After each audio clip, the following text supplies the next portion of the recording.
Tout le monde a entendu parler de l'index de masse corporelle, ou IMC en français, mais plus souvent utilisé sous l'appellation anglaise de BMI. Tout le monde peut calculer son BMI. La formule en est simple. On divise son poids en kilogrammes par le carré de sa taille en mètres. Le BMI est une bonne façon de décrire le degré d'obésité d'un individu. Selon l'OMS, on parle de surpoids à partir de 25, obésité à partir de 30, obésité sévère à partir de 35 et obésité morbide à partir de 40. On parle enfin de superobésité au-delà de 50. L'obésité présente une évolution fulgurante dans tous les pays développés ou en voie de développement. Un recensement est organisé depuis 2 décennies aux États-Unis. Le taux d'individus présentant un BMI supérieur à 30 est figuré par des couleurs allant du bleu clair à l'orange. En 15 ans, plus de la moitié des États est passée au-dessus de la barre d'un quart d'obèses, quelques États en noir dépassant 30%. Pendant la même période, le taux d'obèses en communauté européenne a doublé, l'Inde et la Chine suivent la même voie. Curieuse coïncidence, toujours durant la même période, la valeur calorique des menus de fast-food a elle aussi plus que doublé.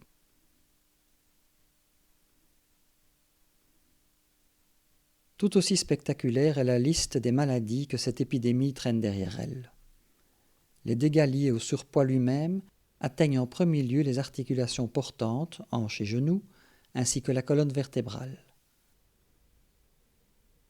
De plus, l'élévation des pressions dans l'abdomen entraîne du reflux gastrique et chez la femme de l'incontinence urinaire. Des désordres variés atteignent tous les systèmes et modifient les équilibres socio-psychologiques. Les maladies cardiovasculaires, infarctus, accident vasculaire cérébral, constituent la cause principale de mortalité chez ces patients.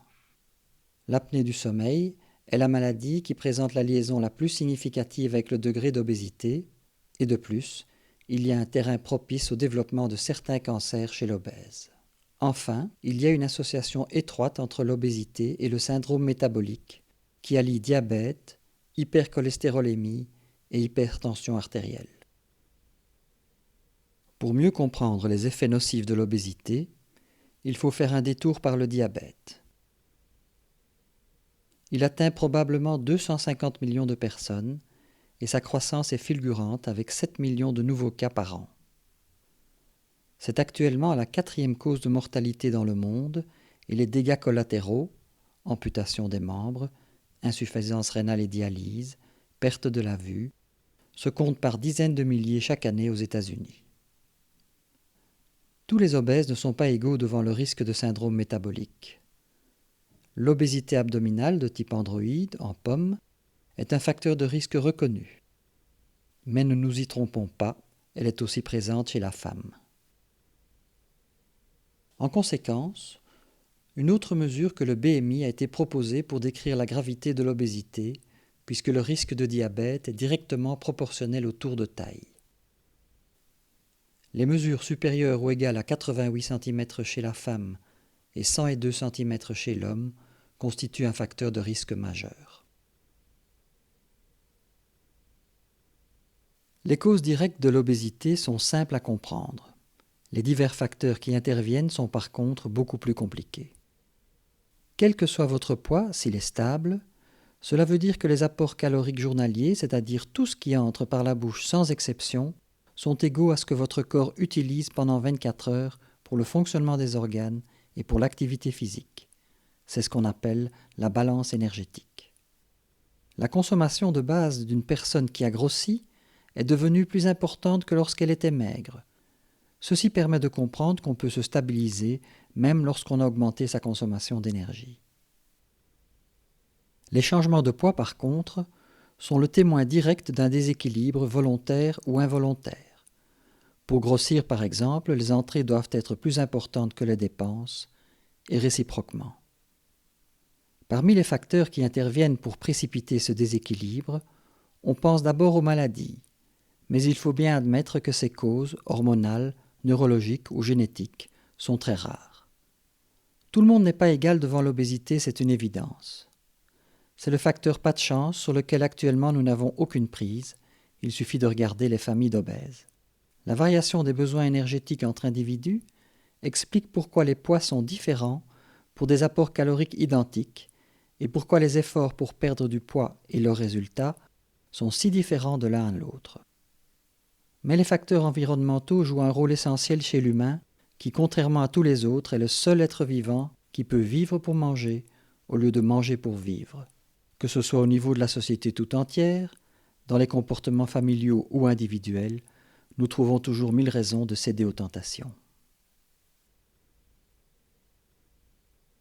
D'une manière générale, le processus qui mène à la perte de poids est similaire qu'il s'agisse d'un régime ou d'une opération. Il s'agit toujours de déséquilibrer d'abord la balance énergétique et ensuite de la maintenir équilibrée à un niveau inférieur. La perte de poids ne s'obtient que par diminution des apports alimentaires, par augmentation des dépenses, surtout par l'activité physique, ou mieux encore en combinant les deux. Ce sont des méthodes communes au régime et aux opérations. Sans surprise, ces modifications n'apportent un résultat à long terme que si elles sont permanentes. Et en cela, il y a une grosse différence entre les régimes et les opérations. Ces dernières seules apportent des outils qui ne dépendent pas de la volonté. Attention toutefois, il vaut mieux parler d'effets prolongés que d'effets permanents. La perte de poids s'inscrit surtout dans l'optique d'améliorer les maladies associées et doit donc à nouveau être suffisante et se maintenir puisque ces maladies sont chroniques. Enfin, si l'amaigrissement peut être considéré comme une fin en soi, il y aura lieu d'éviter qu'il devienne source de conflits individuels, en famille ou en société. On dispose de peu de données scientifiques sur l'efficacité des régimes. Cette étude, publiée en 2006 sur un très grand nombre de patients ayant suivi, en plus du coaching physique, un régime associé ou non à des médicaments coupe-faim, montre que la perte de poids brut à terme n'est que de quelques kilos. Si l'on s'en tient au strict critère médical qui veut que perdre 5% de son poids peut suffire pour améliorer les maladies associées, on voit qu'après 2 ans, seulement 1,6% des patients au régime ont atteint l'objectif. Le résultat est plus intéressant avec le médicament, mais on sait bien qu'ils sont passés à la trappe les uns après les autres. Par contre, si l'on se tourne vers le groupe des opérés dans la même étude, les pertes sont sans commune mesure, atteignant ici 1/3 du poids de départ. Et bien sûr, l'objectif modeste des 5% est atteint par quasi tous les patients. Si la chirurgie semble effectivement être le seul moyen actuellement connu pour obtenir une perte de poids importante, il n'en demeure pas moins que le prix à payer est loin d'être négligeable. Les risques inhérents à la chirurgie et les concessions permanentes qu'elle impose doivent être mis en balance avec ce qui précède. Les bénéfices, parfois spectaculaires, obtenus sur les maladies associées peuvent être grignotés au cours du temps par l'érosion de tel ou tel mécanisme pas vraiment permanent. Ainsi, il est impératif d'envisager la chirurgie comme l'étape ultime d'un parcours et de la réserver aux obésités importantes. Ce choix, qui correspond aux recommandations internationales, a été traduit en loi dans notre pays. La législation actuelle est d'application depuis septembre 2010 et prévoit des conditions de remboursement. En clair, pour le patient, elle concerne toutes les interventions de chirurgie de l'obésité sans exception. Elle prévoit des dispositions précises. En résumé, les candidats doivent avoir plus de 18 ans et un BMI supérieur ou égal à 40. Un BMI de 35 ou plus suffit s'il y a au moins une des 3 comorbidités prises en compte, à savoir le diabète traité, l'hypertension traitée par 3 substances ou plus et l'apnée du sommeil documentée par un test. De plus, le candidat doit pouvoir justifier de tentatives de régime pendant au moins 1 an et enfin, son dossier doit faire l'objet d'une concertation avec accord écrit entre le chirurgien, l'interniste ou endocrinologue et le psychiatre. Venons-en à la chirurgie proprement dite et la manière dont elle fonctionne. Les mécanismes mis en jeu sont différents d'un type d'opération à l'autre et ont chacun des limites qui sont quasi toutes contournables. À des degrés divers, il y a toujours une contrainte.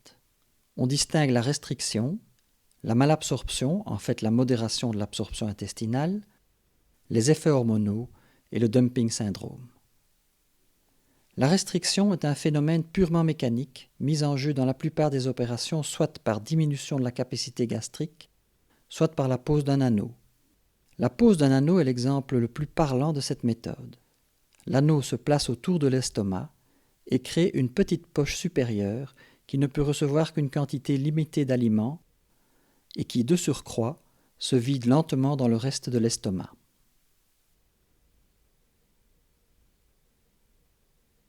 L'absorption des aliments est réduite en diminuant la longueur du contact entre le bol alimentaire et le petit intestin par des dérivations. En anglais, bypass. Ce principe est commun à plusieurs opérations qui diffèrent entre elles par les longueurs utiles choisies. Le principe est d'isoler la partie haute de l'intestin avec une partie de l'estomac. On interrompt le circuit normal des aliments en sectionnant par exemple le haut de l'estomac. On isole ensuite la partie choisie par une autre section, généralement située sur le petit intestin. Un raccordement entre les deux extrémités libres permet alors aux aliments de continuer leur chemin directement en aval du segment isolé. Ce segment isolé n'est pas inutile puisqu'il effectue son travail habituel, et un second raccordement effectué plus bas réunit à nouveau bol alimentaire et substances digestives, là où la pleine digestion débute vraiment. C'est ce qu'on appelle le montage en Y. Les effets hormonaux des opérations sur le cerveau sont connus depuis peu.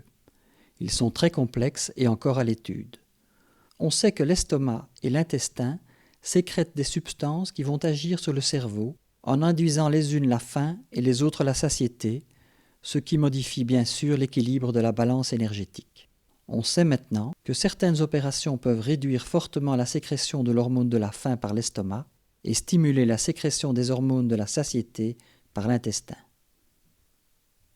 Enfin, le dumping syndrome est un effet secondaire indésirable provoqué par les montages en Y, qui se manifeste principalement lorsque des hydrates de carbone remplissent l'anse intestinale qui sert de déversoir à l'estomac opéré avant la rencontre avec les sucs digestifs.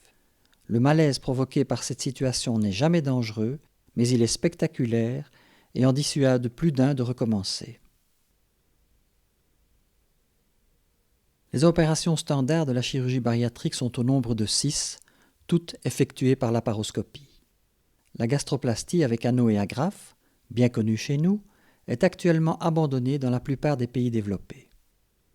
On distingue à gauche des interventions plutôt restrictives, anneau ajustable et sleeve, et à droite des interventions réductrices de l'absorption intestinale, le duodenal switch et la dérivation biliopancréatique, plutôt connue sous le nom de son inventeur Nicolas Scopinaro. Au centre, le bypass gastrique est considéré comme une intervention mixte. L'anneau gastrique est donc une intervention de restriction pure. Il est posé sous l'entrée de l'estomac, le cardia, mais doit laisser une petite poche gastrique car sur l'ésophage, il est inefficace. En général, il est fixé à gauche par un repli de l'estomac. Cette opération est réputée facile à effectuer, mais exige d'importantes modifications comportementales qui rendent parfois la vie sociale difficile. C'est l'explication principale de son important taux d'échec. Signalons que les réopérations après anneau deviennent de plus en plus fréquentes et qu'elles ne sont pas faciles.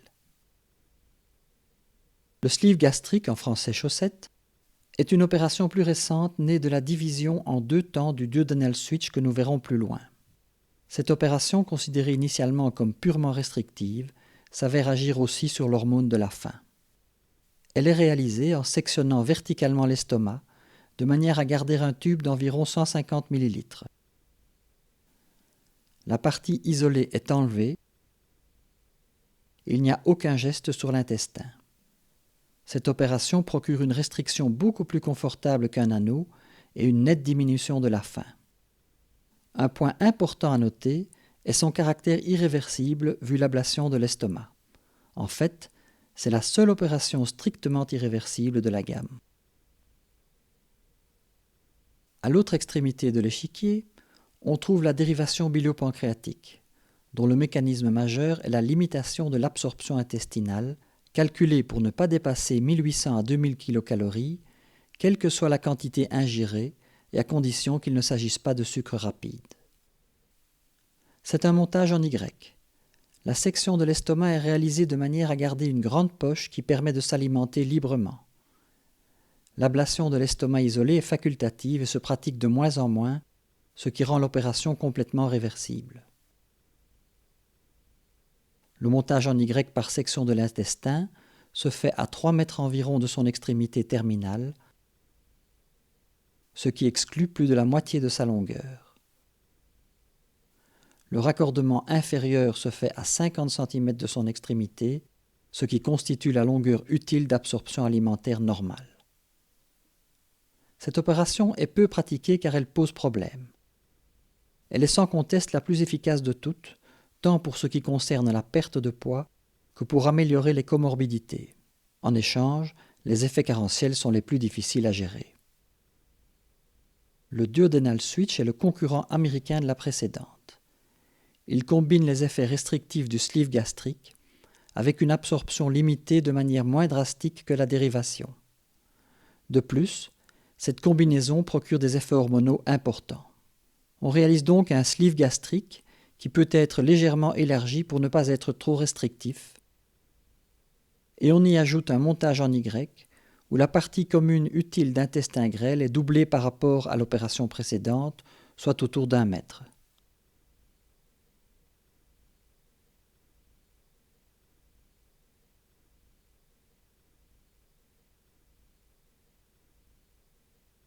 Telle quelle, c'est une opération difficile, mais ses résultats concurrencent la dérivation biliopancréatique avec moins d'effets secondaires. Un aspect intéressant de cette procédure est qu'elle peut être divisée en 2 temps en débutant par un sleeve seul, qui n'est complété du geste sur l'intestin que si le résultat est insuffisant. Le bypass gastrique est la seule opération qui combine à des degrés divers tous les mécanismes connus de la chirurgie de l'obésité. Les composantes restrictives et de malabsorption sont réduites, l'action hormonale est bien présente, de même que le dumping syndrome. La poche gastrique est petite et verticale. Le montage en Y n'exclut qu'entre 50 cm et 1 mètre d'intestin, préservant ainsi sa plus longue portion pour l'absorption normale.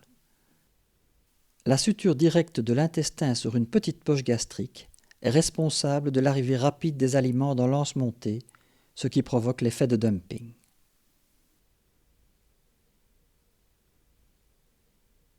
Le bypass gastrique est l'opération la plus pratiquée dans le monde parce qu'elle réalise un bon compromis entre perte de poids et effets secondaires. Elle offre de plus une bonne aide à l'amélioration des habitudes alimentaires par la restriction et le dumping. Attention, c'est une opération aux effets limités si le comportement n'est pas adéquat. Pour terminer, voici un nouveau venu dans la liste, le mini-bypass. C'est une opération dont la composante restrictive est équivalente au bypass gastrique, mais dont l'effet limitant l'absorption est supérieur. Le dumping est quant à lui nettement plus modéré. La poche verticale du bypass a été un peu allongée et l'intestin y est raccordé sans avoir été sectionné, remplaçant le Y par un oméga. La longueur d'intestin isolé est égale à la somme des jambes du bypass, soit environ 2 mètres. Cette opération est en cours d'évaluation mais semble plus efficace et plus confortable que le bypass traditionnel. Signalons toutefois que ses effets à long terme sont inconnus. Nous allons envisager successivement les risques, les bénéfices et les effets secondaires de ces opérations. Comme dans toute intervention, il y a un risque vital à se faire opérer. Ce risque a été évalué aux environs de 0,2% sur des séries énormes. La cause en est pour moitié suite à des problèmes pulmonaires, surtout l'embolie, et pour moitié suite à des complications liées à l'intervention. Cette mortalité a nettement tendance à régresser avec la maîtrise de plus en plus répandue de la laparoscopie. Les complications concernent en moyenne 2% des opérés. Aucune opération n'est épargnée. Il s'agit surtout de problèmes d'hémorragie ou de fuite au niveau des sutures digestives. Les réopérations sont assez rares, mais les durées de séjour sont alors beaucoup plus longues. En comparaison, les incidents à long terme sont plus fréquents puisque 7 à 9% des opérés subiront un incident au cours de leur longue carrière post-opératoire. Il y a des situations rares, spécifiques à certaines interventions mais importantes à connaître. Certains types de montage en Y présentent en effet le risque de torsion de l'intestin, surtout si l'amaigrissement est important. Ces situations sont de vraies urgences. Des mesures d'ordre technique ont permis de les voir quasi disparaître. Parmi les autres complications citées ici, il faut décerner une mention spéciale aux ulcères à l'estomac. C'est probablement la complication la plus fréquente. Elle survient dans plus de 9 cas sur 10 chez des fumeurs qui, hélas, n'ont pas tenu leurs engagements. Ces ulcères peuvent conduire à des situations dramatiques d'hémorragie ou de péritonite. L'arrêt du tabac représente donc un must pour cette raison. Tout n'est bien sûr pas sombre et la balance coût-bénéfice présente un solde positif honorable.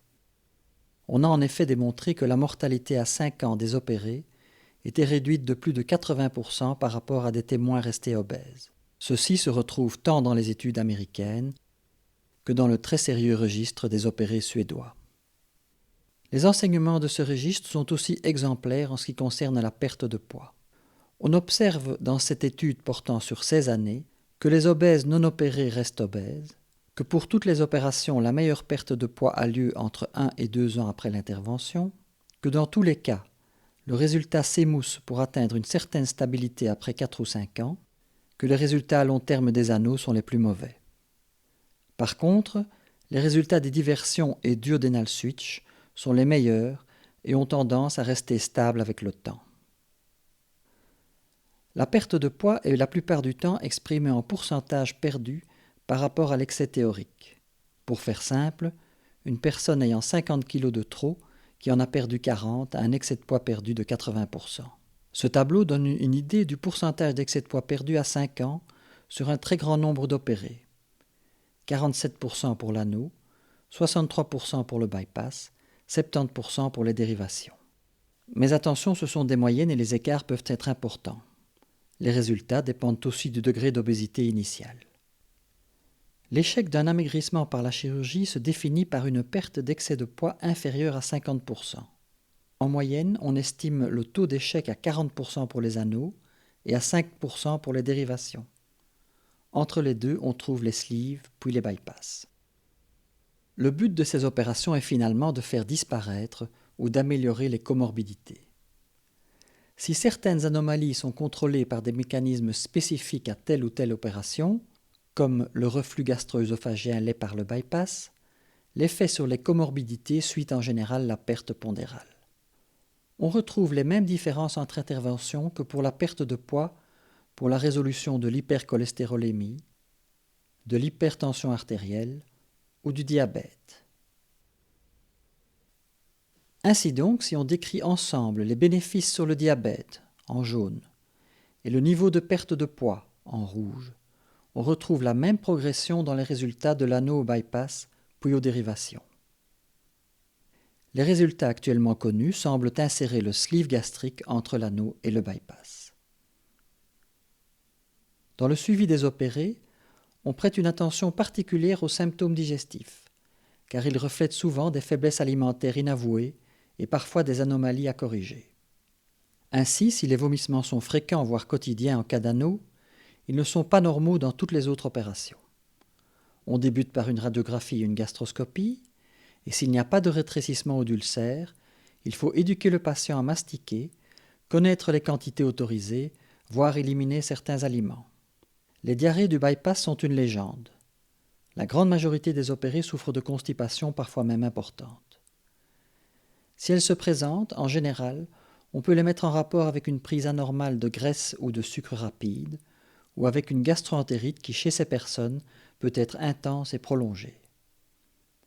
Par contre, la diarrhée des dérivations biliopancréatiques et du duodenal switch est une réalité concrète. Il s'agit de selles mousseuses, souvent malodorantes, émises en moyenne 3 à 4 fois par jour et surtout au réveil. La journée et la nuit sont en général libres. Le dumping, décrit plus haut, s'il est un atout pour dissuader de la prise d'hydrate de carbone, peut être à l'origine de malaises spectaculaires ou invalidants survenant dans les 15 à 30 minutes après le repas. Des malaises assez similaires peuvent survenir 1h30 à 2h après le repas et traduisent cette fois des hypoglycémies réactionnelles, assez bien comprises maintenant, et qui se traitent par des mesures diététiques. Enfin, les risques de carence liés à la perte de poids importante et au mécanisme de la chirurgie sont l'objet essentiel du suivi imposé aux opérés. La résection de l'estomac en cas de sleeve et l'exclusion duodénale par les montages en Y sont les deux responsables principaux de l'absorption défaillance de multiples vitamines et oligo-éléments, les principaux étant le fer, la vitamine B12, le calcium et la vitamine D. Comme pour le reste, le risque est proportionnel au résultat sur la perte de poids. Tous les opérés sont invités à prendre un complément quotidien de polyvitamines et oligo-éléments. Fer, calcium et vitamine D sont de plus en plus souvent ajoutés au cocktail de base. À ce volet préventif s'ajoute l'organisation d'un dépistage systématique par des prises de sang ciblées selon un schéma standard et pour toute la vie. Puisque la panoplie des interventions est aussi large et qu'aucune opération ne fait l'unanimité, quels sont donc les critères à utiliser pour faire son choix? De très nombreux facteurs entrent en ligne de compte et il est impossible de les énumérer tous ici. Les 4 grandes catégories de critères concernent les caractéristiques du patient, ses particularités anatomiques et ses pathologies, et le profil du chirurgien. Sans être exhaustive, voilà une liste de critères qui peuvent orienter la proposition du chirurgien. Il s'agit de repérer les situations qui contre-indiquent telle ou telle opération et inversement. À titre d'exemple, en ce qui concerne l'anatomie, la maladie de reflux gastro-œsophagien avec hernie hiatale constitue une contre-indication à la chirurgie restrictive. L'anneau et le sleeve aggravent en effet cette pathologie. À l'inverse, les maladies de l'intestin comme le Crohn rendent dangereuses les dérivations biliopancréatiques en aggravant les difficultés d'absorption et le risque de carence. Il en est de même pour ceux ou celles chez qui des traitements médicamenteux lourds, anticancéreux ou anti-rejet par exemple, doivent être administrés au long cours. Dans ces cas, on préférera les opérations restrictives. Les maladies générales entrent bien sûr en ligne de compte. Il ne semble par exemple pas raisonnable de proposer des opérations à faible efficacité chez les diabétiques alors que l'on recherche une perte de poids significative et durable. Actuellement, le bypass gastrique est considéré comme l'opération de choix pour le syndrome métabolique. Les points concernant les caractéristiques et le profil du patient sont beaucoup plus sujets à caution. Sauf exception, les patients dont le BMI est largement supérieur à 50, les superobèses, vont rester obèses après la majorité des opérations conventionnelles, anneau, sleeve ou bypass, et atteindront en général des BMI situés entre 30 et 35. Ceci permet une bonne amélioration de leur qualité de vie, mais ne remplit pas tous les objectifs de cette chirurgie. Beaucoup envisagent pour les très obèses des interventions plus radicales comme les dérivations ou le duodenal switch. Le profil alimentaire préopératoire impose d'envisager les cas malheureux où le déclic post-opératoire ne s'est pas fait. N'oublions jamais que les grignoteurs sucrés ne trouveront aucune solution s'ils persistent et qu'une simple restriction n'a pas d'effet sur ce type de comportement. Enfin, le couple chirurgien-patient doit se mettre d'accord, ce qui est un réel casse-tête si le chirurgien n'a qu'une seule intervention dans sa pratique et que le patient a opté pour une autre. Le chirurgien bariatrique doit pouvoir s'adapter aux critères rencontrés chez tel ou tel patient et maîtriser une panoplie d'interventions qui vont de la restriction à la véritable malabsorption. Tous ces éléments justifient que la préparation du futur opéré comprenne l'étude de tous les aspects qui peuvent influencer le résultat de l'opération et de ses suites. Une équipe pluridisciplinaire bariatrique comprend en général, outre le chirurgien, la diététicienne et l'endocrinologue, la majeure partie des spécialités d'un hôpital. Nous voici arrivés au terme de cette présentation. Pour ceux qui sont tentés de se faire opérer, les choix sont probablement plus nombreux et plus complexes qu'il n'y paraît. Mais le succès peut être au rendez-vous. Si lors de la préparation, tous les aspects positifs et négatifs des interventions envisagées sont bien compris, et si le patient s'engage à de réels changements de mode de vie. Si la période post-opératoire, celle où la perte de poids est la meilleure, est saisie comme une chance de renforcer les changements prévus tant sur le plan diététique que du point de vue de l'activité physique, et enfin, surtout, en entretenant cette discipline par un suivi à long terme, médical et diététique pour les effets secondaires et la nutrition, voire psychologique dans certains cas. Merci pour votre attention.